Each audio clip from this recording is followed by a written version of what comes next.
The offering was where villages sent the daughters no one would miss. And as Sable stood among the trembling women lined up for the Alpha King's selection, she did what she had always done. She made herself invisible. While the others preened and posed, desperate to catch a noble's eye, Sable kept her gaze fixed on the ground, her dark hair falling like a curtain across her face. She wore no ribbons, no paint on her lips, just a simple wool dress the color of ash, chosen specifically because it drew no attention. The whispers followed her anyway. "That one never speaks," a merchant's daughter hissed. "They say she's cursed."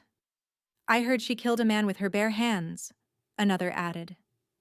They weren't entirely wrong, and they weren't entirely right either. Sable's secret wasn't visible to the eye.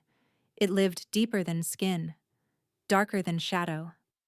And if the Alpha King discovered what slept inside her veins, he wouldn't just reject her.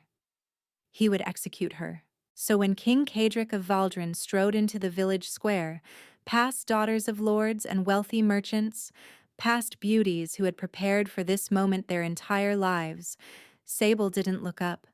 She didn't breathe. She prayed to every forgotten god that he would pass her by the way everyone always did. He stopped directly in front of her. "This one," he said. "She will be my Luna." The square erupted into chaos, but Sable heard only silence, because she understood something no one else could. He had just chosen his own destruction. The Alpha King offered her everything: protection, power, a crown. He asked only one thing in return. She must never expect his love. Neither of them understood how impossible that promise would become. The selection ceremony had transformed Millbrook's village square into something unrecognizable. Banners of deep crimson hung from every post, bearing the snarling wolf crest of Valdron's royal house. Torches flickered despite the afternoon sun, casting dancing shadows across the wooden platform where 23 women stood arranged like offerings before an altar. Which, Sable supposed, they were. Every 5 years, villages across the kingdom presented their unmarried daughters to the Alpha King and his nobles. It was called an honor, a privilege, the chance for a common-born girl to rise above her station. But Sable saw the truth in the eyes of the women beside her. The eldest was perhaps 30, her beauty fading, and her desperation sharp as a blade. She had been passed over twice before. There would be no fourth chance. Beside her stood a girl barely 16, pushed forward by parents who couldn't afford another mouth to feed. She was crying silently, tears cutting clean tracks through the powder on her cheeks. And at the far end, separated from the others by an invisible wall of whispers, stood Sable. She had not been pushed here by ambitious parents. Her father, Aldous Varan, wanted her gone for different reasons entirely. Darker reasons. She could feel his gaze burning into her back from somewhere in the crowd, willing her to be chosen, to become someone else's problem, to disappear. "Stand straighter," the woman beside her hissed. "You'll never catch anyone's eye like that." That was precisely the point. Sable hunched further, letting her hair shadow her features. The brands on her wrists were covered by long sleeves. The mark between her shoulder blades hidden beneath thick wool. As long as no one looked too closely, as long as she remained unremarkable, she might survive this day unchosen. Then she could return to her quiet existence, invisible, forgotten, safe. The village elder droned through introductions, listing bloodlines and accomplishments with practiced disinterest. A baker's daughter who made the finest bread in 3 counties. A seamstress whose embroidery had been worn by a duchess. A horseman's girl who could break any stallion. Sable had no accomplishments worth mentioning. None that wouldn't result in her immediate execution, at least. A horn sounded. The crowd's murmur died instantly, replaced by a silence so complete that Sable could hear her own heartbeat thundering in her ears. He had arrived. The Alpha King's presence preceded him like a physical force. Sable felt it rolling through the square, pressing against her chest, demanding submission from every wolf in attendance. Her own wolf, the beast she kept caged so deep inside that most days she forgot it existed, stirred restlessly. "Down," she commanded silently. "Stay down." She didn't look up as his footsteps approached the platform. Heavy boots on wooden boards. Slow, deliberate. The footsteps of a predator who had never known prey to escape him. The other women straightened, lifted their chins, pushed out their chests. Sable could smell their hope, their fear, their desperate wanting. It was almost enough to mask her own terror. Almost. The footsteps stopped at the first woman. A pause. Movement. They continued. Second woman. Third. Fourth. Each pause felt like an eternity. Each resumed step felt like a reprieve. He was getting closer. Sable's fingernails bit into her palms. "Please pass me by. Please pass me by. Please." The footsteps stopped. The silence stretched and stretched. Sable could feel him studying her, not just looking, seeing. His gaze pressed against her like a physical weight, searching for something beyond the curtain of dark hair, beyond the ash-colored dress, beyond every wall she had built to protect herself. "Look at me." His voice was low, commanding. Not loud, but impossible to ignore. Sable's wolf whimpered. She raised her head. King Cadric of Valdron was not what she expected. She had imagined someone older, perhaps, weathered by battle and politics. Instead, the man before her couldn't have been more than 30 winters old. His hair was the color of a moonless night, cropped short at the sides but longer on top, falling across a face that seemed carved from cold marble. High cheekbones, a sharp jaw, and eyes. Gods above, his eyes. They were silver. Not gray, not pale blue. Silver, like polished steel, like winter starlight, like something not entirely human. Those eyes held hers without blinking. "What's your name?" he asked. Her voice came out barely above a whisper. "Sable. Sable Varin." "Sable." He repeated it slowly, as if tasting the word. Something flickered across his expression. Recognition? Interest? She couldn't tell. His scent revealed nothing, just winter frost and pine, utterly controlled. "Your Majesty." The village elder hurried forward, wringing his hands. "This one is... There are better choices. The merchant's daughter, perhaps, or... Did I ask for your counsel?" The king didn't raise his voice. He didn't need to. The elder went pale. "No, Your Majesty." "Then be silent." Cadric's attention returned to Sable. Those silver eyes studied her face, her posture, the way her hands trembled despite her efforts to still them. She felt stripped bare, exposed, as if he could see straight through to the darkness she carried. "He knows," she thought wildly. "Somehow he knows what I am." But his next words made no sense. "This one," he announced, his voice carrying across the silent square. "She will be my Luna." The chaos that followed was instantaneous. Gasps, shouts. The merchant's daughter burst into hysterical tears.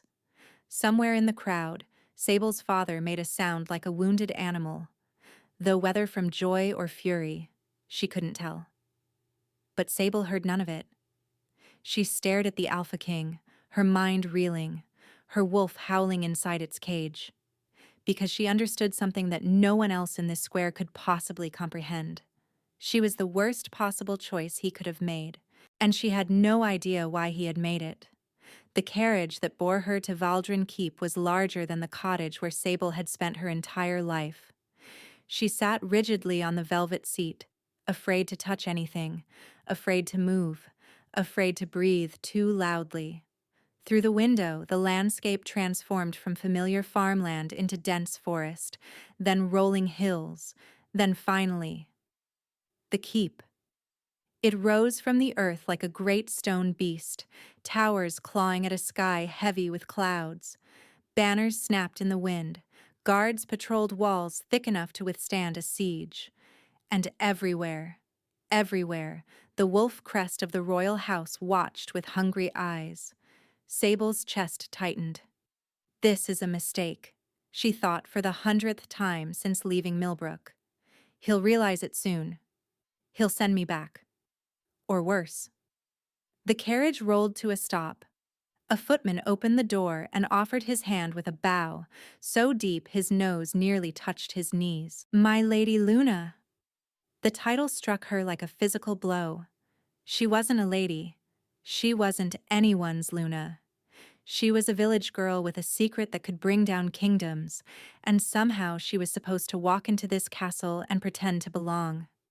She took the footman's hand anyway. The great hall swallowed her whole.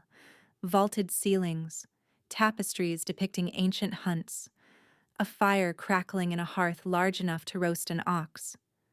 Servants lined the walls, their gazes curious but carefully blank. And at the far end of the hall, seated behind a desk covered in documents, was the king. He had changed from his traveling clothes into something simpler, a dark tunic, sleeves rolled to his elbows, revealing forearms corded with muscle. Without his crown, without the formality of the selection ceremony, he looked almost ordinary. Almost. Then his eyes lifted to meet hers, and ordinary vanished. Leave us, he said to the servants. They scattered like leaves before a storm. Within moments, Sable stood alone with the most powerful man in the realm. Silence hung between them. She should curtsy, should lower her gaze, should do any of the 100 things a proper lady was supposed to do when presented to a king. Instead, she stood frozen, her heart racing, her wolf pressing against its chains. Sit. He gestured to a chair across from his desk. Sable sat. Cadric studied her the way one might study a puzzle with missing pieces. That same intensity from the selection ceremony burned in his silver gaze. That same unreadable control masked his scent. You're wondering why I chose you, he said. It wasn't a question. Yes, she admitted. Everyone is wondering. A ghost of something? Amusement? Bitterness? Butchen flickered across his face. The council is furious. They had arranged a selection of noble-born daughters, princesses from allied kingdoms, women with bloodlines and dowries and political value. His jaw tightened. I chose none of them. Sable's hands twisted in her lap. Your Majesty, I should tell you. You should tell me nothing. The interruption was sharp enough to cut. Cadric rose from his desk and moved to the window, his back to her. The dying light caught the planes of his face, turning it to shadow and silver. I didn't choose you for your bloodline, he said quietly, or your beauty, though you possess more than you seem to realize. I chose you because you were trying to disappear. Sable's breath caught. Every other woman in that square was desperate to be seen. You alone wished to be invisible. He turned to face her. Do you know what that tells me? She shook her head, unable to speak. It tells me you have no expectations, no ambitions, no designs on my crown or my heart. His voice hardened. And that is precisely what I require. Understanding began to dawn, cold and heavy in her chest. You want a Luna who won't want you, she said slowly. I want a Luna who will ask nothing of me beyond what I am willing to give. He crossed to stand before her, close enough that she had to crane her neck to meet his eyes. You will have everything a queen could desire. Chambers, servants, gowns, jewels. I will protect you with my life and my kingdom. He paused. But I will never love you. The words hung in the air between them, cold as the frost that seemed to cling to his very skin. Because now, this close, Sable realized something she hadn't noticed before. He was cold. Literally cold. The air around him carried a chill that had nothing to do with the season. You will share my bed until an heir is produced, he continued. After that, we will have no further obligations to each other. You will live your life, I will live mine. We will appear together at formal functions. We will maintain the appearance of unity. His silver eyes held hers without flinching. But we will never be mates. Not truly, do you understand? Sable should have refused, should have demanded explanations, should have asked why a king who could have anyone would propose such a hollow arrangement. Instead, she thought of Millbrook, of her father's hatred, of her sister's fear, of the mark between her shoulder blades that could condemn her to death by fire. Here, this cold king offered her something she had never dared dream of: safety without scrutiny, protection without intimacy, a life where no one would look at her closely enough to discover what she truly was. I understand, she said quietly. He blinked. For just a moment, confusion cracked his perfect control. You accept? Just like that? Yes. You don't want to negotiate? To demand more? Sable met his gaze steadily. Your Majesty, you're offering me more than I ever expected to have. More than I deserve. Cold over cruelty, she thought, remembering her father's fists, her sister's cutting words, the villagers who whispered monster when they thought she couldn't hear. I'll choose cold over cruelty every time. Something shifted in the king's expression. Not warmth, nothing so simple, but something that might have been curiosity, or perhaps respect. The ceremony will take place in 3 days, he said finally. My steward will see to your preparations. He moved toward the door, then paused without turning. You're hiding something, he said. I can sense it. I don't know what it is, and I find that I don't particularly care. Whatever your secrets are, keep them. I have no interest in discovering them. Then he was gone. Sable sat alone in the vast hall, her hands still trembling, her wolf still howling inside its cage. He didn't want to know her secrets. But what would happen when those secrets refused to stay hidden? The morning of the contract ceremony arrived wrapped in fog so thick that Sable couldn't see the gardens from her chamber window. She had barely slept. The bed they'd given her was larger than any she'd ever occupied, dressed in silks softer than anything she'd ever touched. Servants had come and gone throughout the night, bringing food she was too nervous to eat, offering to draw baths she was too afraid to accept. She couldn't let them see the marks. She had wrapped herself in bandages before allowing the maids to dress her. The brands on her wrists, the binding marks her father had seared into her flesh when she was barely 13, could be explained as old injuries. The maids had accepted that lie without question. But the mark between her shoulder blades was different. Not a brand at all, but a birthmark, an ancient sigil she'd carried since the day she was born. The mark that had sealed her fate the moment her father recognized it for what it was. Today, at the ceremony, she would face far more scrutinizing eyes. Lady Luna. A soft knock preceded the voice. The king requests your presence in the council chamber. Sable pressed a hand to her churning stomach, took a steadying breath, and opened the door. The council chamber was twice the size of the king's study, dominated by a table of dark oak that could have seated 30.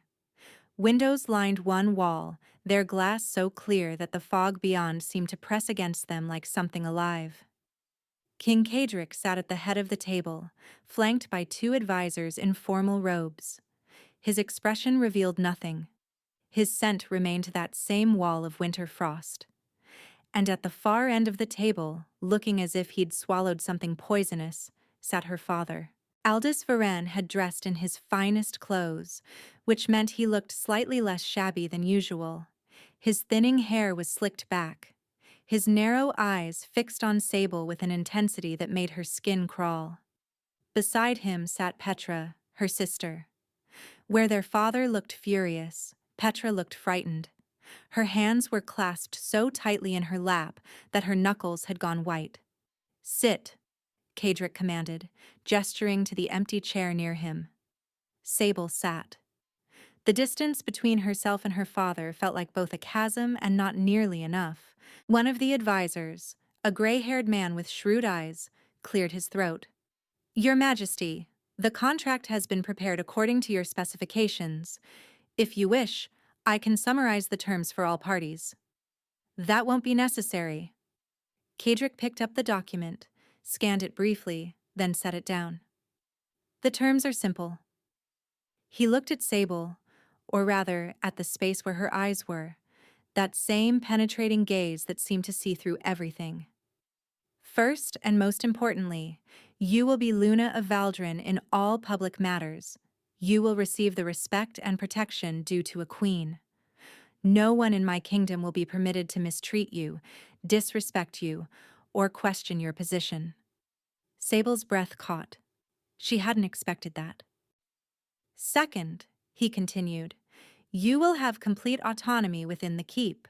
Your chambers are your own. Your time is your own. You may pursue whatever interests you wish. I will make no demands upon your presence beyond what is necessary for court functions and... He paused almost imperceptibly. The production of heirs. Across the table her father shifted forward. Your Majesty, before this proceeds further, there are things you should know about my daughter. She is not... I wasn't addressing you. The king's voice could have frozen fire. Aldous Varen went pale, his mouth snapping shut. Kadric's attention returned to Sable. Do you find these terms acceptable? Before she could answer, her father surged forward again. Your Majesty, please! You don't understand what you're agreeing to. She's dangerous. Unnatural. If you knew what she was capable of... Silence. The word cracked through the chamber like a whip. Both advisors flinched. Petra whimpered softly. Even Sable felt the force of it pressing against her chest.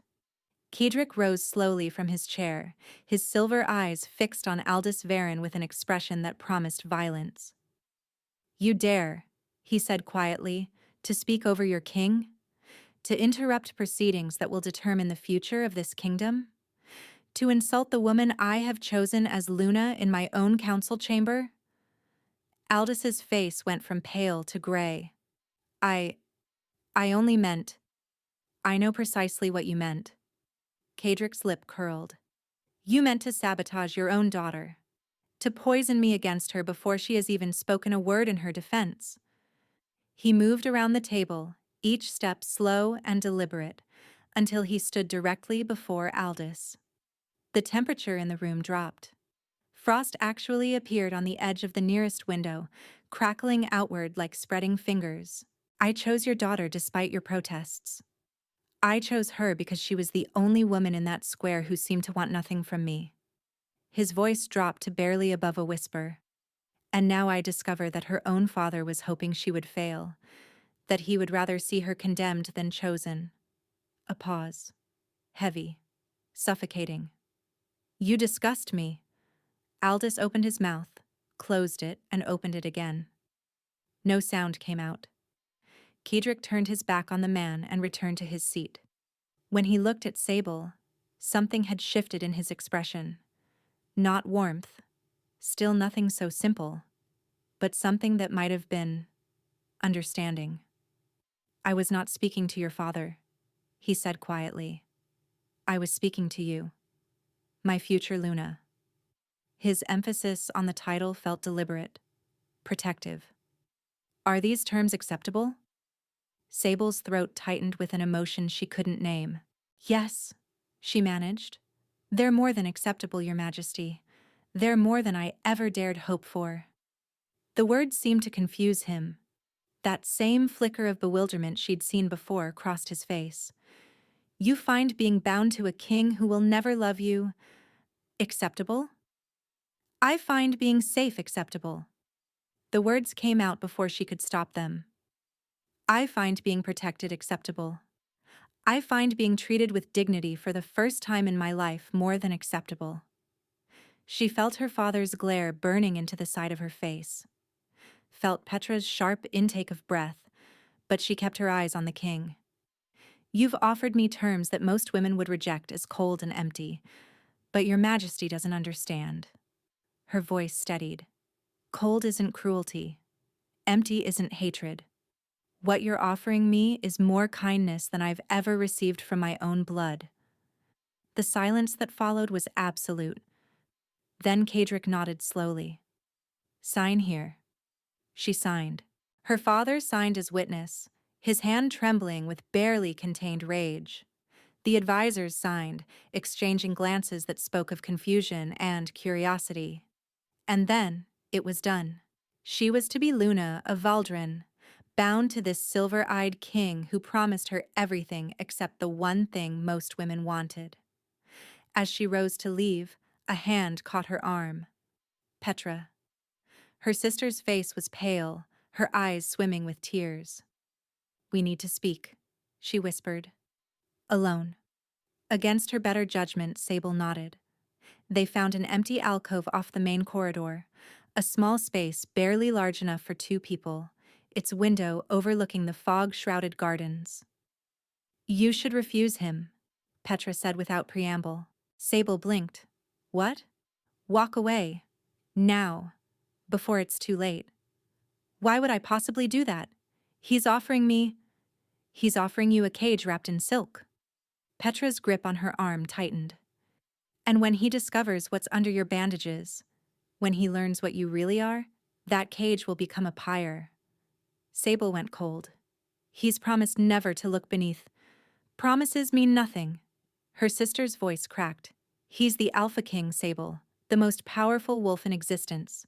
Do you really think he'll never demand to see his own Luna? Never question why she hides herself from him? He said he doesn't care about my secrets.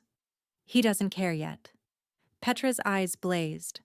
But eventually, his curiosity will overcome his indifference, and when he sees that birthmark on your back, when he realizes what it means, when he connects it to what happened to Leonard. I didn't do anything to Leonard. The words came out sharper than she intended. I told you. I told everyone. I don't know what happened that night. You were there. Petra's voice dropped to a hiss. You were the last one to see him alive. And then he burned, Sable. Burned from the inside out. And you expect me to believe that had nothing to do with you? With what lives inside you? Sable's wolf stirred, pressing against its chains. She forced it down. I was angry, she admitted. Yes. He broke our betrothal.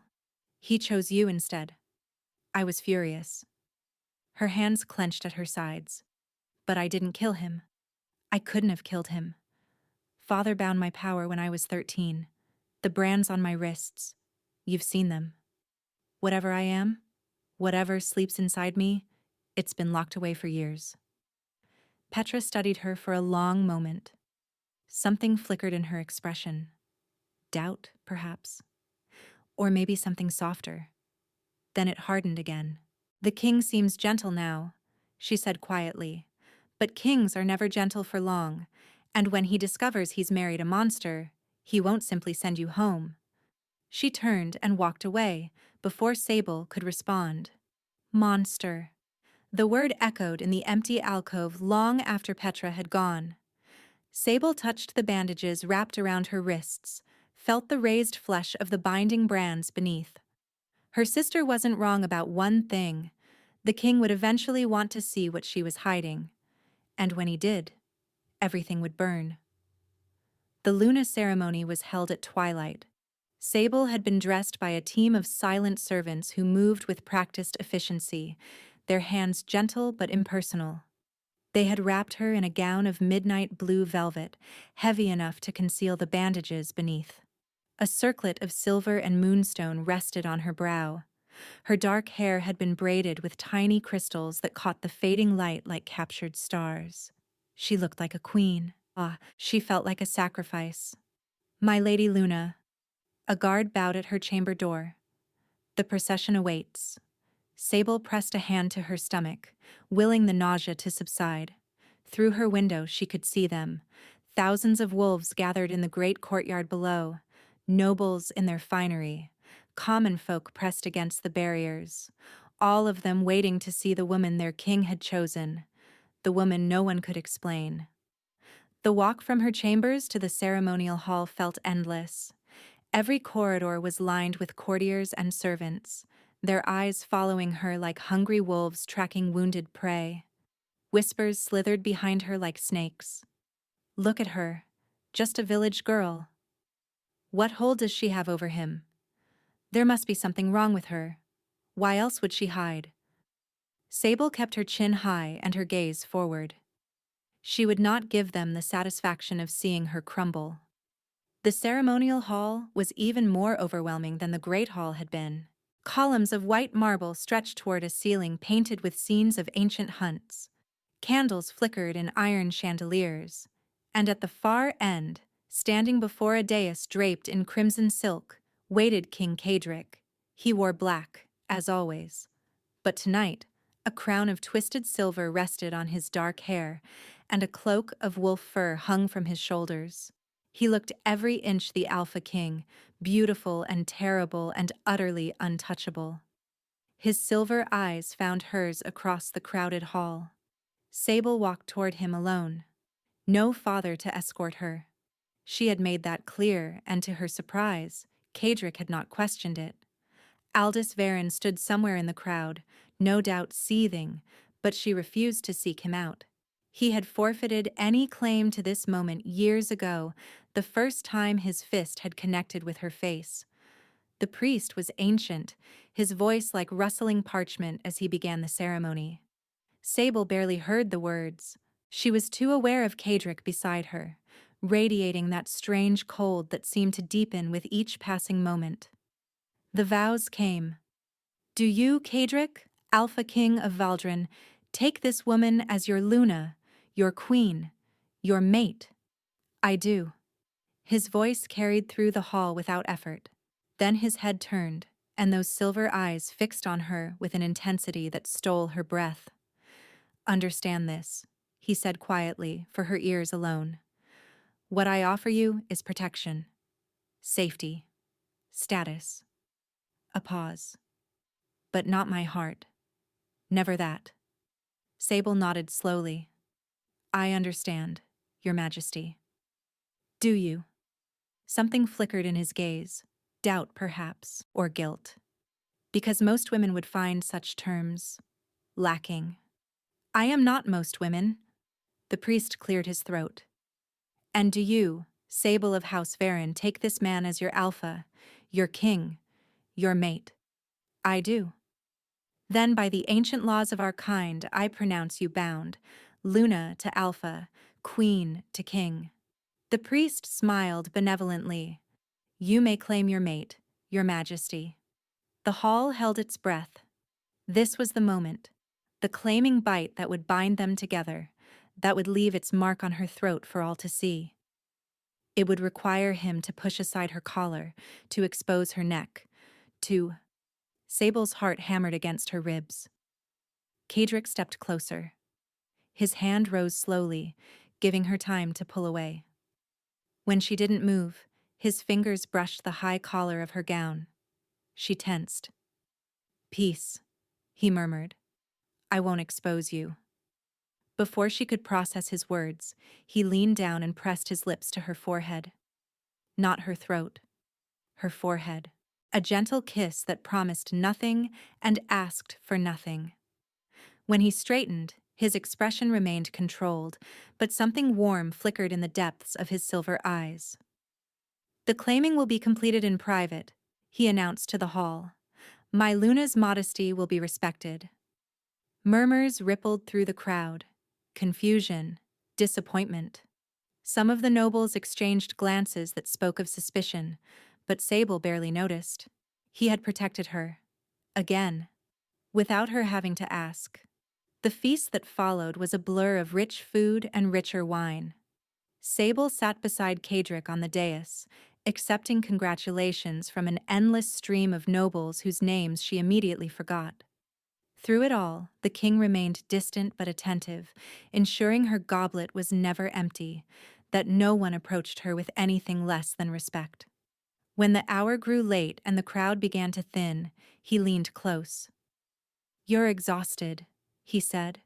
It wasn't a question. I'm fine, Your Majesty. You're lying. The ghost of a smile tugged at his lips. Come, I'll escort you to your chambers. They walked through the corridors in silence, guards trailing at a respectful distance. Sable's exhaustion pressed against her like a physical weight, making her steps unsteady.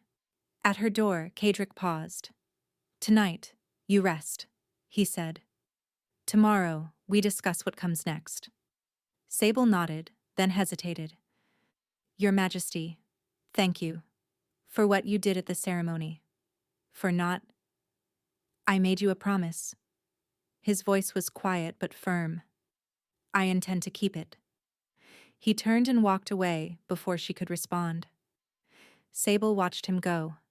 This strange, cold king who seemed determined to protect a woman he claimed he would never love. What was he hiding behind those walls of frost? And why did she suddenly, desperately want to find out? 3 nights passed before he came to her. Sable had spent those nights alone, alternating between restless sleep and wakeful anxiety. The servants brought her meals she barely touched, books she couldn't focus on, news of court proceedings that seemed to concern another world entirely. She was the Luna of Valdron, and yet she had never felt more invisible. On the 4th night, a knock came at her chamber door. Her heart lurched. She knew somehow before she even opened it. May I enter?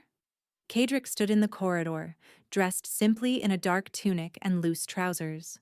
Without his crown, without his furs, he looked almost vulnerable, almost human. Of course, Your Majesty. He stepped inside, and the temperature dropped noticeably. The fire in her hearth flickered, fighting against a chill that had no natural source. You're cold, Sable observed. I'm always cold. He moved to stand by the window, his back to her. It's a family affliction. Nothing to concern yourself with. But it did concern her. She'd noticed it at the ceremony, at the feast. In the brief moments they'd been close. The cold that clung to him wasn't normal. It wasn't natural. And it seemed to be getting worse. I've come to discuss the terms of our arrangement, he said, specifically the matter of heirs. Sable's mouth went dry. I see. The council is impatient. He turned to face her, his expression unreadable. They expected an announcement by now. Evidence that our union is more than ceremonial.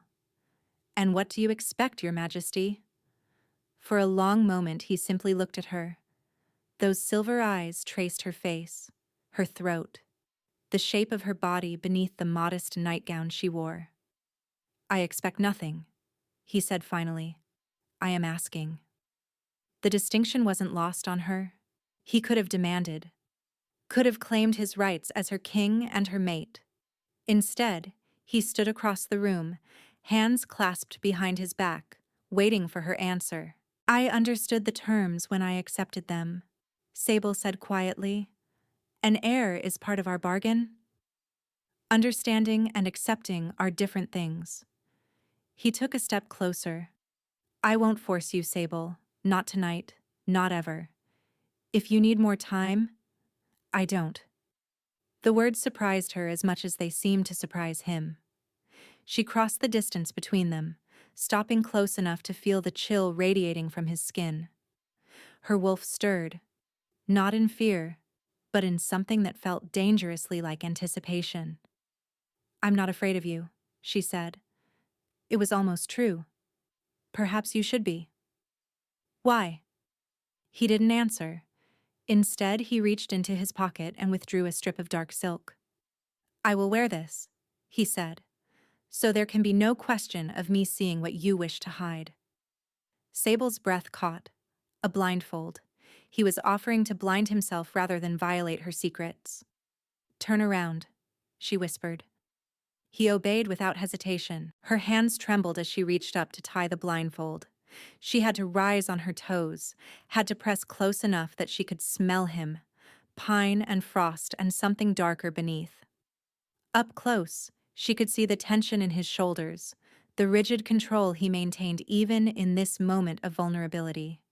The knot secured, she stepped back. It's done, she said. He turned toward her, sightless now, guided only by sound and scent. The darkness seemed to transform him. Without those piercing silver eyes, he was somehow less intimidating, more human. "Where are you?" he asked softly. "Here." His hands rose slowly, searching. When they found her shoulders, she shivered. Not from cold, though his touch was ice against her skin, but from something far more unsettling. "You're warm," he murmured. "So warm." His thumbs traced circles against her collarbone, gentle, patient, as if he had all the time in the world. "The candles," she said. "Should I leave them? I can see nothing either way." A pause. "But if the darkness would make you more comfortable—" She extinguished them anyway. The room plunged into shadow, lit only by the dying fire. In the darkness, everything changed. His hands found the ties of her nightgown, loosening them with careful deliberation. The fabric pooled at her feet, leaving her exposed, but somehow, in the blindness, she felt safer than she had in years. He couldn't see the bandages wrapped around her torso, couldn't see the scars beneath. He could only feel. "Tell me if I should stop," he said. "Don't stop." His lips found her throat, her shoulder, the curve of her collarbone. Each kiss was cool and soft, a contrast to the heat building in her chest. Her wolf howled inside its cage, straining toward him, wanting. "No," she commanded, "stay down." But for the first time in years, the beast didn't want to obey.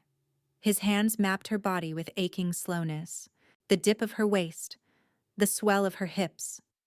When his palm pressed against the small of her back, she gasped, both from the cold and from the sudden fear that he would feel the bandages, would ask questions she couldn't answer. But his hand moved on. He guided her to the bed, laying her down with a gentleness that stole her breath. Then his body covered hers, and she understood why the women of Valdron composed poetry about their king. It wasn't his beauty, though that was undeniable. It was his care, his attention. The way he learned her responses and adjusted accordingly, never rushing, never demanding. The way he made her feel precious when she had spent her entire life feeling disposable. When they finally came together, she cried out. Not from pain, though there was some, but from the overwhelming sensation of connection. His cold against her warmth. His control against her surrender. His silence against her sighs. Afterward, he lay beside her in the darkness, his breathing ragged. "You're crying," he said. She hadn't realized she was. Her fingers found her cheeks, wet with tears she couldn't explain. "I'm sorry," she whispered. "I don't know why. Don't apologize." His hand found hers, squeezing gently. His fingers were still cold, but somehow, the chill felt different now. Comforting, almost. "I should be asking if I hurt you." "You didn't." She turned toward him, wishing she could see his face. "You were kind." The word seemed to confuse him. She heard it in his silence, felt it in the sudden tension of his body. "I don't know how to be kind," he said finally. "It's not in my nature." "Then what was tonight?" Another silence. Longer this time. "Necessity," he said. But his voice lacked conviction. She felt him rise from the bed, heard the rustle of fabric as he dressed in the darkness. But instead of leaving immediately, his footsteps approached her side. His lips brushed her forehead. That same gentle kiss from the ceremony. "Sleep well, Luna," he murmured. Then he was gone, taking his cold with him, leaving her alone with a warmth that had nothing to do with temperature. She pressed her hand against her chest, feeling her heart race. "This is dangerous," she thought. "He said he would never love me. He made that clear." But as she drifted toward sleep, a treacherous whisper curled through her mind. What if I could make him break that vow? He returned the next night. And the night after that. Sable told herself it was merely duty. The production of heirs required consistency after all. The council would expect evidence of a proper union. There was nothing personal about it. But each night, the darkness revealed something new. The way his breathing changed when she touched him. The soft sounds he made when she grew bold. The way his hands lingered on her skin long after necessity demanded. And always, always, the cold. It was getting worse. She was certain of it now. When he first came to her, his skin had been merely cool. Now, some nights, frost actually formed on the sheets where he lay. His lips turned faintly blue in the firelight. His fingers left trails of ice against her warmth. "You're freezing," she said one night, pulling back from his embrace. Literally freezing. "It's nothing." His voice was tight, controlled. "It's not nothing. You're like touching a snowbank." She felt him stiffen beside her. "I told you. It's a family condition. Nothing to concern yourself with. And I'm your Luna. Your concerns are my concerns." Silence. Then quietly. "Why do you care?" The question stopped her cold. If she could forgive the pun. Why did she care? He'd made his terms clear. No love, no emotional entanglement. Just the production of heirs and the maintenance of appearances. She should be grateful for his indifference, not frustrated by it. And yet, "I don't know," she admitted. "But I do." He left earlier than usual that night, and the next morning, Sable made a decision. She needed advice. The palace healer was a wizened woman named Morven, who had served 3 generations of Valdron kings. Her quarters smelled of dried herbs and something faintly sulphurous, and her eyes, one brown, one milky white, seemed to see far more than they should. "The new Luna." Morven's lips curved into something that wasn't quite a smile. "I wondered when you'd come. You were expecting me?" "I'm always expecting the queens. Sooner or later, they all have questions." The old woman gestured to a chair. "Sit. Ask." Sable sat. "It's about the king." "Ah." Morven began sorting through a collection of glass vials, her movements practiced and precise. "The cold. You know about it?" "Child, I've known about it longer than you've been alive." The healer's milky eye fixed on her with unsettling intensity. "Every king of the Valdron line carries it. A chill in the blood that no fire can warm." "But why? Is it a curse? A sickness?" Morven was silent for a long moment. Then she said carefully, "Some questions are not mine to answer." "Whose are they?" "The king's." The healer turned back to her vials. "Ask him. If he trusts you, he'll tell you. If he doesn't." She shrugged. "Then perhaps you're not meant to know." That night, when Kadric came to her chambers, Sable didn't reach for him immediately. "We need to talk," she said. He paused in the doorway, his expression wary. "About?" "About why you're freezing to death." The temperature in the room dropped several degrees. She saw frost creeping across the window pane, heard the fire in the hearth sputter and dim. "I told you." "It's a family condition, yes, you've said." She stood her ground, though her wolf was whimpering inside her chest. "But it's getting worse, isn't it? Every night you're colder. Every night the frost spreads further." He said nothing. "I'm your Luna," she continued. "I know you don't love me. I know you don't want to love me. But I'm still the woman who shares your bed, who will bear your children. Don't I deserve to know what's killing you?" The word hung between them. Killing.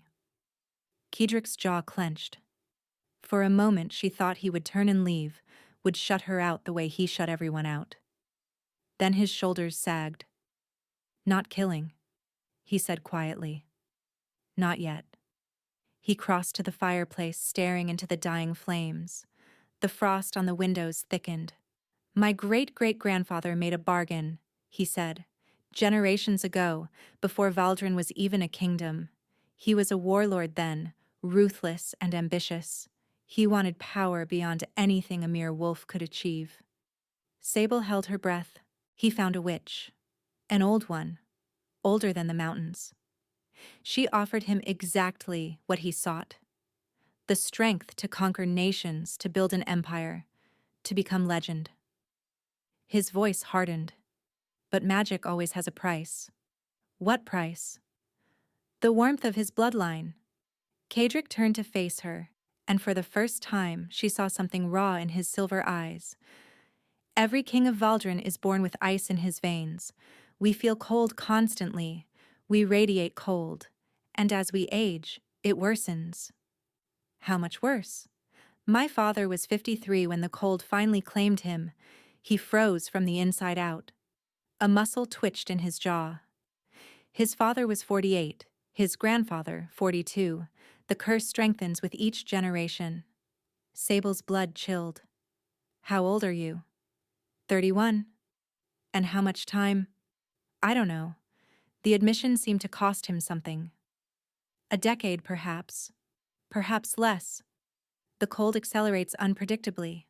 She stared at him, this beautiful doomed king, and something shifted in her chest. Something that felt dangerously like her heart cracking open. There must be a cure, she said. A way to break the curse. There isn't. How do you know? Have you tried? I have tried everything. The words erupted from him with unexpected force. Witches, healers, priests, shamans. I have scoured every corner of this kingdom and beyond. There is no cure, Sable. There is only time, and I have very little of it. He turned back to the fire, his hands clenched at his sides. Now you understand, he said quietly. Why I chose a woman who wanted nothing from me. Why I insisted on terms that required no love. His voice dropped. I will be dead within a decade. Perhaps sooner. What kind of monster would make a woman fall in love with him? Knowing that. Oh, Sable thought. Oh, you foolish, noble, tragic man. She crossed to him, reaching for his hand. His fingers were ice in her grip, but she held on anyway. What if the cold isn't just from the curse? She asked softly. He frowned. What do you mean? You've spent your whole life preparing to die, pushing everyone away so no one would mourn you, closing yourself off so you wouldn't feel the loss of what you'd never have. She squeezed his frozen fingers. What if some of the cold comes from that? From the loneliness? He stared at her as if she'd spoken in a foreign tongue. That's ridiculous, he said. Is it? She stepped closer, close enough to feel the chill radiating from his body. Since I came here, have you been warmer or colder? He didn't answer, but she saw the flicker in his eyes, the uncertainty. I can't break your curse, she said. I don't have that power. But maybe? She hesitated, unsure if she should continue. Maybe I can make whatever time you have left less cold. The silence stretched between them, heavy with things neither of them could say. Then Kadric reached up and cupped her face with his frozen hand. You should hate me, he murmured. I've trapped you in a marriage with a dying man, given you nothing but a hollow crown and a future of grief. You've given me safety, she said. Protection. A life where no one strikes me or calls me monster. His thumb traced her cheekbone. Is that really enough? No, she thought. It isn't. I want more. I want you to look at me the way I've started looking at you. I want to matter to you the way you're starting to matter to me. But she couldn't say that. Not yet. Not when he was so certain he was going to die. It's enough for now, she said instead. He kissed her then, not gently, not carefully, desperately, like a drowning man clutching at air. And when they fell into bed together, Sable felt the first crack in the wall around his heart. It would take more than one night to bring it down, but she was starting to believe she might have a chance. Later, as he slept beside her, actually slept, for the first time, his arm wrapped around her waist, Sable lay awake in the darkness. His skin was still cold. The frost still crept across the windows. But somewhere beneath her palm, pressed against his chest, she felt his heart beating. Slow, steady, strong. I'm falling in love with him, she realized with sudden, terrifying clarity. I'm falling in love with a man who is dying, who has forbidden himself to love me back. She should pull away, protect herself, build her own walls to match his. But as his arm tightened around her in sleep, as he murmured something soft and indistinct against her hair, Sable knew it was already too late. She was his. The only question was whether she could make him hers before the cold claimed him forever. 2 months passed. 2 months of stolen nights and whispered conversations. 2 months of Sable learning the landscape of her husband's frozen heart, one careful touch at a time. He still wore the blindfold when he came to her, still honored his promise never to look upon what she hid. But other things had changed. He stayed longer now. Sometimes through the night, sometimes until dawn painted the windows gold. He talked to her, really talked, about the burdens of ruling, about childhood memories of a father who grew colder with each passing year, about fears he'd never spoken aloud to anyone. And she listened, held him, warmed him in whatever small ways she could. The council noticed the change. The servants whispered about how the king smiled now, actually smiled, when he thought no one was watching. The frost that had always clung to the throne room walls seemed less severe, but Sable noticed something else. She was late. My Luna! Morven peered at her with that unsettling, mismatched gaze. You've gone quite pale. Sable sat in the healer's quarters, hands clenched in her lap, heart racing. I need to know for certain. The old woman's examination was thorough but gentle. When she finished, something that might have been a smile crossed her weathered face. You carry the king's heir, Morven said. Perhaps 2 months along, by my estimation. The world tilted. Pregnant. She was pregnant with Cadric's child, the heir he needed, the purpose of their entire arrangement. She should have been relieved. Happy, even. This was what they'd agreed to. This was why he came to her chambers night after night.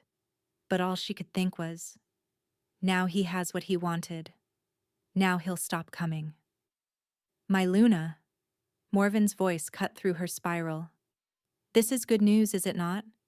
Yes, Sable managed. Of course, I'm just overwhelmed. She returned to her chambers in a daze. The servants had laid out her evening gown, prepared her bath, and arranged flowers on every surface. They were already celebrating, somehow knowing before she'd even had time to process. When night fell, she waited. The knock came at the usual hour. Kedrick entered, already reaching for his blindfold, already moving toward her with that hungry urgency that had developed between them. Wait! Her voice stopped him mid-step. I need to tell you something. He went still. In the firelight, she could see concern flickering across his features. What is it? Are you unwell? I'm pregnant. The silence that followed seemed to stretch for eternity. Then Cadric crossed the room in 3 strides and pulled her into his arms. You're certain? His voice was rough, unsteady. The healer confirmed it? Yes. His hand found her stomach, pressing against the flat surface where their child was growing. She felt him trembling, not from cold, but from something else entirely. An heir, he breathed. A child. Our child. The wonder in his voice cracked something open inside her. You're happy, she said, and couldn't keep the surprise from her tone. Happy? He pulled back to look at her, his silver eyes shimmering in the candlelight. Sable. I had accepted that I would die without knowing what it felt like to be a father. That the curse would take me before I could hold my own child. His jaw tightened. You've given me something I never thought I'd have. You still have time, she said quickly. The healer said you might have a decade. I have more than that now. He cupped her face with both hands. I have hope. She should have been reassured, should have accepted his joy and let it warm her, but the fear wouldn't quiet. The terms of our agreement, she heard herself say. You said once an heir was produced, we would have no further obligations to each other. Kadrick's hand stilled on her face. You said we would live separate lives, she continued, her voice cracking despite her efforts. That you would have no interest in me beyond what was necessary. Sable, was that true? The question burst from her like water from a breaking dam. Is that what happens now? You have your heir, so you stop coming? You go back to being cold and distant and… He silenced her with a kiss. Not gentle, not careful. Desperate and consuming and full of everything he'd spent months refusing to say. When he finally pulled back, they were both gasping. I was a fool, he said hoarsely. I thought I could keep you at arm's length. Thought I could take your body without wanting your heart. His forehead pressed against hers. I was wrong. Sable's pulse thundered in her ears. What are you saying? I'm saying that I don't want separate lives. I don't want distance or coldness or obligations. His hands tightened on her waist. I want you, Sable. Every part of you. Every secret. Every scar, every… Don't. The word escaped her in a panicked breath. Kadrick, please don't say it. But he was beyond stopping now. The walls were crumbling. The ice was cracking. And Sable could only watch as the man she loved destroyed himself with the truth. I love you, he said. The words hung in the air for one perfect, terrible moment. Then Kadrick's eyes went wide. His hand flew to his chest. No, Sable gasped. No, no, no. Frost exploded across his skin, not the gradual creeping cold she'd grown accustomed to, but a violent, consuming freeze that turned his lips blue and his breath to visible mist. He collapsed. Kadrick. She caught him before he hit the ground, pulling him into her lap, feeling the ice spreading beneath her palms. His skin was so cold it burned. His heartbeat was slowing, each pulse weaker than the last. Help! She screamed. Someone help! The king is dying! Servants burst through the door. Guards. Morven, moving faster than her ancient body should have allowed. But Sable saw the horror in their eyes, the resignation. They'd known this would happen. They'd always known. The curse, Morven said quietly, kneeling beside them. It's accelerating. The moment a Valdron king loves, truly loves, the cold consumes him. Then make him stop loving me? Sable was sobbing now, clutching his frozen body. There must be something. A spell. A potion. There is nothing. Morven's voice was gentle but final. Nothing that can unmake love once it's spoken. Kadrick's eyes fluttered open. They found hers even through the frost clouding his vision. Don't. Regret. His voice was barely a whisper. Worth it. Loving you. Don't you dare. She gripped his face with both hands, trying to transfer her warmth into him. Don't you dare leave me? Not now. Not when I finally… She couldn't finish. Couldn't speak the words that would only accelerate his death. But he knew. She could see it in his eyes. The understanding. The peace. You love me too, he breathed. Almost smiled. Should have… known. Couldn't resist. Then his eyes closed and his body went still. 3 days. For 3 days, Sable sat beside Kadrick's frozen body, refusing to eat, refusing to sleep, refusing to accept what everyone else had already resigned themselves to. He wasn't dead. Not yet. Morven confirmed that his heart still beat, slow and faint beneath the ice encasing his chest. But he was slipping further away with each passing hour. There must be something, Sable said for the 100th time. Some way to break the curse. Morven shook her head. I've told you, child. The magic that binds him is ancient. Older than this kingdom. Older than... Than what? Sable looked up sharply. You were going to say something. The healer's mismatched eyes flickered. It's nothing. It's something. Sable rose, ignoring the dizziness that came with 3 days without food. You know more than you're telling me. I can see it. Morven was silent for a long moment. Then, quietly, the witch who cast the original curse. She was not just any witch. Go on. She was a fire elemental, one of the most powerful ever born. The healer's voice dropped.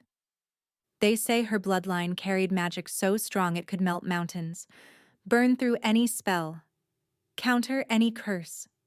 Sable's heart stopped. Fire elemental. The mark between her shoulder blades burned as if responding to the words. Where can I find this bloodline? She asked, though she already knew the answer. Morven's eyes fixed on her with sudden piercing intensity.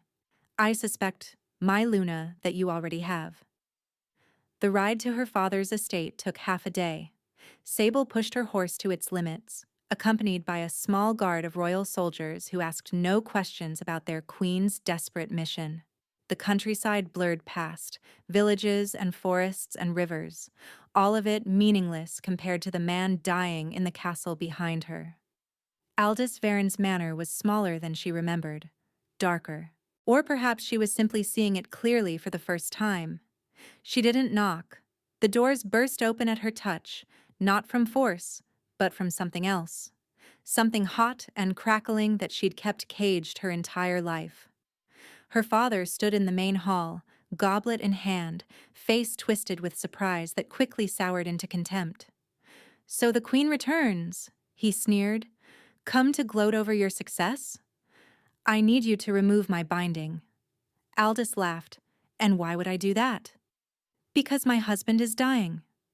She stepped closer, and the temperature in the room rose noticeably. Because the only thing that can save him is fire magic. My fire magic.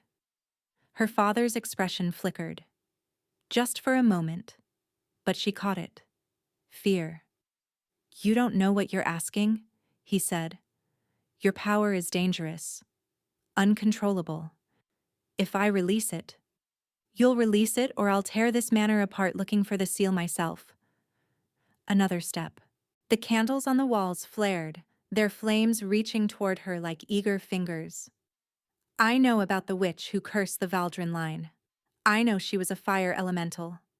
Her voice hardened. And I know her bloodline didn't just happen to show up in a village girl chosen by the king. Aldous' face went white. You knew. Sable's voice cracked with rage. All along you knew what I was, what I could do. That's why you bound me, isn't it? Not because I was dangerous, because you were afraid of what I'd become. You don't understand. Then make me understand. The command burst from her with a wave of heat that shattered every window in the hall. Glass rained down around them, glittering in the sudden firelight. When the silence settled, Aldous looked old, broken, defeated. Your mother, he said quietly, was not the woman who raised you? Sable went still. I took you in as an infant, found you on the doorstep with nothing but a blanket and a letter. He laughed bitterly. The letter explained everything. You were the last descendant of Brenneth the Flame, the witch who cursed the Valdron line 5 generations ago. That's impossible. The curse was cast over 100 years ago. Brenneth didn't die, foolish girl. She transformed, became something beyond human, and before she left this realm entirely, she had a daughter. That daughter had a daughter. And so on, until eventually, he gestured at her. You. Sable's mind reeled. Then the mark on my back is not a brand, it's a birthmark, the sigil of Brenneth's bloodline. Aldous' lip curled. When I saw it, I knew what you were. Knew you carried enough power to challenge thrones. So yes, I bound you. I was protecting myself, and frankly, I was protecting the kingdom from what you might. You were protecting your own cowardice. The new voice came from the doorway. Petra stood there, pale and trembling, but with a resolve in her eyes that Sable had never seen before. I found Father's journals, Petra said. After you left for the castle, I read everything. She stepped into the hall, her gaze fixed on Aldous. You didn't just bind her power. You killed Leonard. That's... He discovered the truth, didn't he? Petra's voice rose. He found out about Sable's heritage, about the connection to the Valdron curse. He was going to expose everything. So you burned him and blamed it on her. That's impossible, Sable breathed. You don't have fire magic. How could you? Worm's venom, Petra said flatly. I found the empty vial in his study, along with a receipt from a black market alchemist. It's a poison that burns the victim from within, leaves the same marks as fire magic. Her voice hardened. He planned everything. The confession hung in the air like smoke. Aldis's face contorted. That peasant would have ruined everything, would have brought attention to our family that... Petra's fist connected with his jaw. It wasn't a powerful blow. She was slight and untrained. But the surprise of it sent Aldous stumbling backward. He tripped over his own feet and crashed to the floor, his head striking the stone with a sickening crack. He didn't get up. The sisters stared at each other across their father's unconscious body. The seal, Petra said quietly. It's in his study. Third drawer on the left, hidden behind a false panel. She met Sable's eyes. I'll stay here. Make sure he doesn't follow you. Make sure he pays for what he's done. Petra. Go. Her sister's voice broke. Save your king. Save your child. And then... maybe... She swallowed hard. Maybe we can start over. As sisters. Sable crossed the room and pulled Petra into a fierce embrace. We will, she promised. I swear we will. Then she was running. To the study. To the hidden panel. To the small wooden box that contained everything her father had stolen from her. The seal was old and worn, carved with symbols that seemed to writhe in the firelight. Sable pressed it against the brands on her wrists and pushed. Pain exploded through her. Fire roared up her arms, down her spine, across every inch of her skin. The brands burned away, leaving unmarked flesh. The seal crumbled to ash. And deep inside her, something that had been caged for 15 years finally broke free. She rode through the night. The fire inside her burned with an intensity that should have been terrifying. Instead, it felt like coming home, like finally breathing after a lifetime of drowning.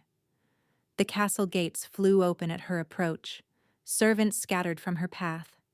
She didn't slow, didn't stop, and didn't spare a thought for anything but the man lying frozen in the royal chambers.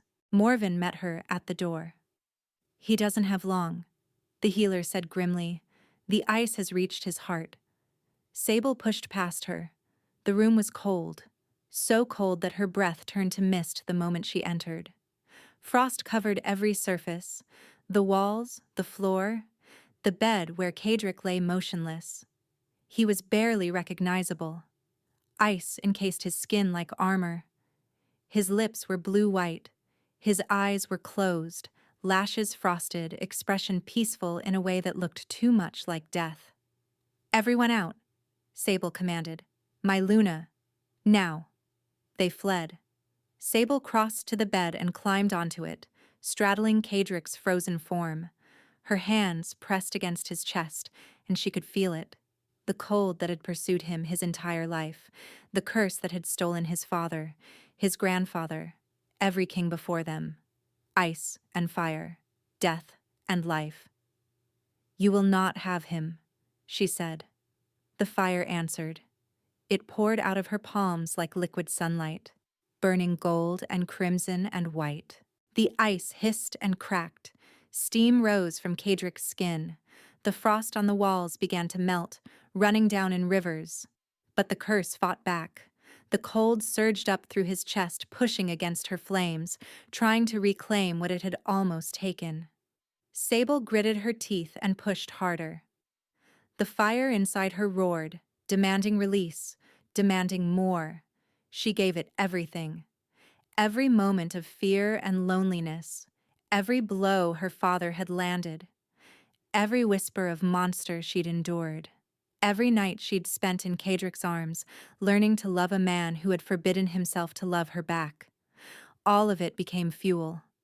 The flames exploded outward, filling the room with blazing light. Sable screamed, from effort, from pain, from the sheer overwhelming power flooding through her veins. And then, beneath her palms, she felt it. A heartbeat, strong, steady, warm. The ice shattered. Cadrick's eyes flew open, not silver anymore, but gold, blazing with reflected firelight. His chest heaved as he gasped for air. His hands found her waist, gripping hard enough to bruise. Sable. Her name on his lips was the most beautiful sound she'd ever heard. What did you... How? Later. She was crying, she realized, tears streaming down her face, evaporating in the heat that still radiated from her skin. Questions later. Just let me... She kissed him. He was warm. For the first time since she'd known him, his lips were warm against hers. His skin was warm. His hands, pulling her closer, spreading across her back, touching the mark between her shoulder blades without flinching. Warm, warm, warm. When they finally broke apart, both gasping, his eyes had faded back to silver. But they held something they'd never held before. Light. The curse, he breathed. I can feel it. It's gone. Not just for you. Morven's voice came from the doorway. The old healer had returned, her eyes wide with wonder. I can sense it. The bloodline curse has been broken entirely. Your children, your children's children, none of them will carry it. Cadrick's hand found Sable's stomach. Our child, he said softly. Our child will be free. Yes. She pressed her hand over his. Free and whole and loved. His eyes met hers. Loved, he repeated. I love you, Sable. I should have said it sooner. Should have risked everything sooner. You said it when it mattered. She kissed his forehead, his cheeks, his lips again. That's all that counts. 8 months later, the gardens of Valdron Keep had never looked more beautiful. Summer had transformed the grounds into a riot of color, roses and lilies, and wildflowers tumbling over each other in fragrant profusion. Bees droned lazily in the warm air, birds sang from every tree. And in the center of it all, Sable sat on a blanket, her infant daughter cradled in her arms. Nesta had her father's silver eyes and her mother's dark hair. She was barely a month old, but already her personality was emerging, curious, alert, reaching for everything with tiny, grasping fingers. She's going to be trouble. Cadrick dropped down beside them, pressing a kiss to Sable's temple before leaning in to let Nesta grab his finger. I can tell already. Like her father. Like her mother, I think. His smile was warm. Everything about him was warm now. The cold that had plagued him his entire life had vanished the night Sable broke the curse. He slept through the night without shivering. He walked through winter snow without discomfort. He loved without fear. Morven says my training is progressing well, Sable said. Another few months, and I should have complete control. The fire magic that had saved Cadrick's life now flowed through her veins like a second heartbeat. She was learning to shape it, control it, and use it for healing rather than destruction. The people of Valdron had already begun calling her the Flame Queen, a title she was still getting used to. And your sister? Cadrick asked. Petra's taking well to her council seat. She's proposed 3 new reforms this month alone. Sable smiled. Father's lands are being redistributed to the villages he taxed into poverty. She's overseeing it personally. And your father himself? Still in his cell. Sable's smile faded slightly. He'll spend the rest of his life there. It's more mercy than he deserves. Kadric was quiet for a moment. Then he shifted closer, wrapping an arm around her shoulders. You know, he said softly, when I walked into that village square, I was looking for someone who would ask nothing of me, someone I could keep at a distance, someone safe. I know. Instead, I found you. He pressed his lips to her hair. The most dangerous woman in the realm, the one person who could break a curse that had haunted my family for generations. Dangerous? She raised an eyebrow. I thought I was the quiet village girl. You were. His silver eyes sparkled with warmth. Real warmth. The kind that came from love rather than magic. Until I called you Luna. Until you showed me that strength doesn't always roar. Sometimes it whispers. Sometimes it hides beneath bandages and years of silence. Sometimes it waits, she agreed, for someone worth burning for. He kissed her then, soft and slow and full of promise. Nesta gurgled contentedly between them, reaching for a butterfly that had landed nearby. This was her life now. Not hiding in shadows, not bracing for cruelty, not caging the fire that had always been her birthright. She was Luna of Valdron, mother to a princess who would never know the cold, wife to a king who had learned that love wasn't a death sentence, it was salvation. She had been the quiet village girl. Now she was the flame that had melted a kingdom of ice, and this was only the beginning.